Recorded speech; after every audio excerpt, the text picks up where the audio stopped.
Pakistani soldier occupied the highest peak at Ladakh, which has given them a very good position to attack on our soldiers.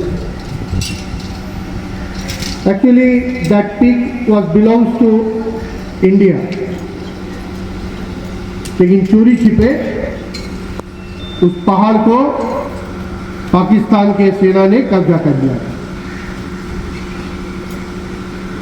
Pakistani सेना पहाड़ के ऊपर, हमारे भारतीय सेना पहाड़ के नीचे। आप समझिए कितनी कठिन लड़ाई थी। अगर वो उस सेना उस पीक पे बने रहते तो हमें पूरा इंडिया लद्दाख से अलग हो जाता। उसे बचाना था।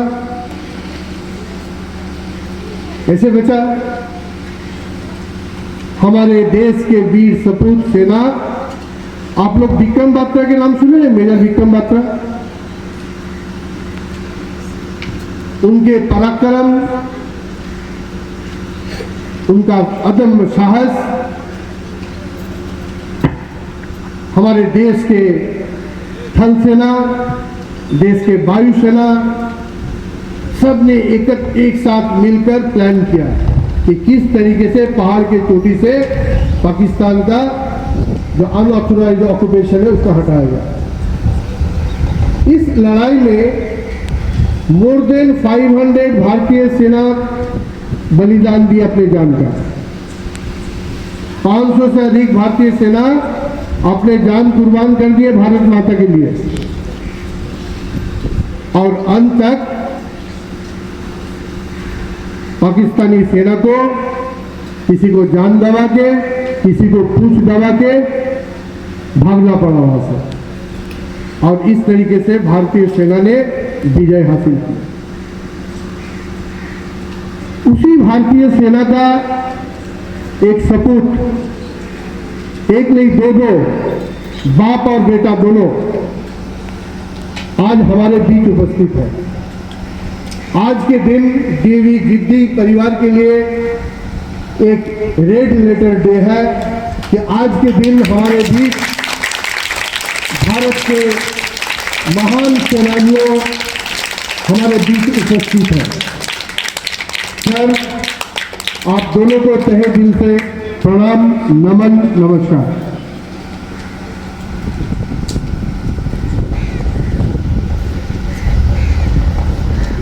हमारे साथ आज श्री गुप्तेश्वर ठाकुर जी उपस्थित हैं। आपके सामने बैठे हुए हैं। शायद आप इसके चौड़ा सीना में आप देखे होंगे कि कितना मेडल लटका हुआ है। ये अदम्य साहस का परिचय है। ये अगर हम लोग छू के भी एक बार देख ले तो हम लोग का जीवन धन्य हो जाएगा। इनको उन्होंने हासिल किए अपना पराक्रम से, अपनी वीरता से, भारत माता का रक्षा करते हुए उनको ये सब प्राप्त हुआ। इनके बारे में थोड़ा सा हम आपको जानकारी देना चाह रहे हैं। भूतपूर्व सैनिक श्री गुप्तेश्वर ठाकुर आज 85 वर्ष के हो गए हैं।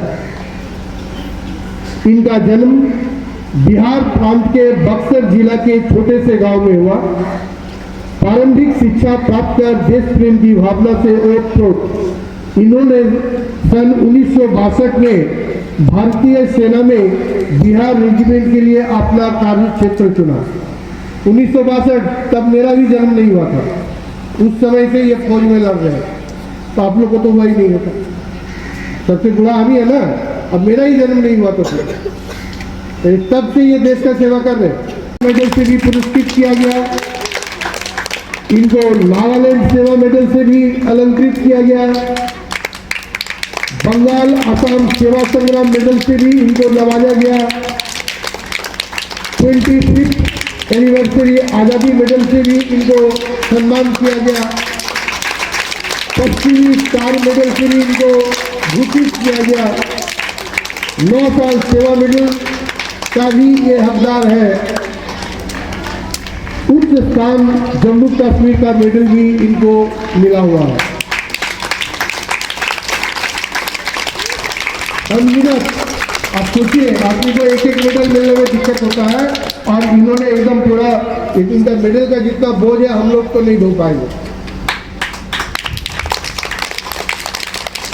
इनके द्वारा सेवा काल में विभिन्न ऑपरेशन में भाग लिया गया था। आप सुने होंगे, आप अपने हिस्ट्री किताब में पढ़े होंगे, हिस्ट्री किताब में ऑपरेशन जिब्राल्टर 1961 से 1965 के बीच में इन्होंने शामिल हुए थे। ऑपरेशन अमलज 1965 से 1966 का जो लड़ाई लड़ी थी उसमें इनका योगदान रहा। ऑपरेशन कैक्टस लिली में भी इन्होंने सक्रिय रूप से अपना भागीदारी दी। ऑपरेशन बाहलेक्स 1979 से 1981 तक भी इन्होंने अपना जिम्मेवारी निभाई। सैन्य सेवा के समाप्ति के बाद दूसरी पारी में इन्होंने 1982 में कोल इंडिया लिमिटेड को चुना और अपने सेवाकाल के दौरान विभिन्न देशभक्ति काम किए।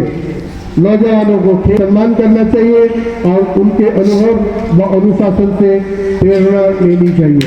जय हिंद, जय जवान।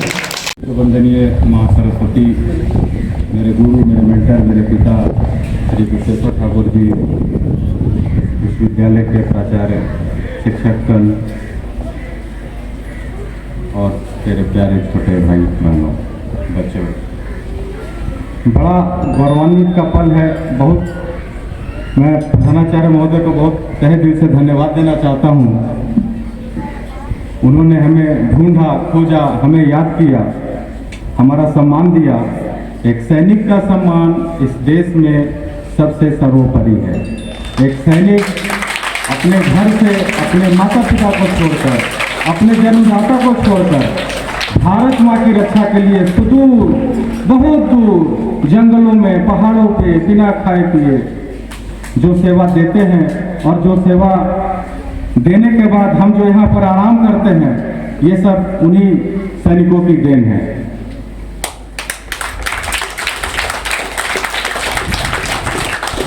मेरे पिता उस दौर के हैं जब मेरी माँ कहती थी कि बेटा पापा तो चिट्ठी लिख दिए हैं, अभी तक आए नहीं हैं। चिट्ठी जनवरी का लिखा होता था, नवंबर में पापा भी आते थे और चिट्ठी भी आती थी। ये उस दौर के फौजी हैं। इसी सीसीएल की धरती पे इन्होंने मुझे पढ़ाया, लिखाया, मुझे प्रेरित किया देश सेवा के लिए। आप लोगों की तरह मैं भी शिक्षण ग्रहण करके सेना में भर्ती हो गया। इसका पूरा का पूरा श्रेय मेरे पिताजी और मेरे भाई साहब और मेरे घर वालों को।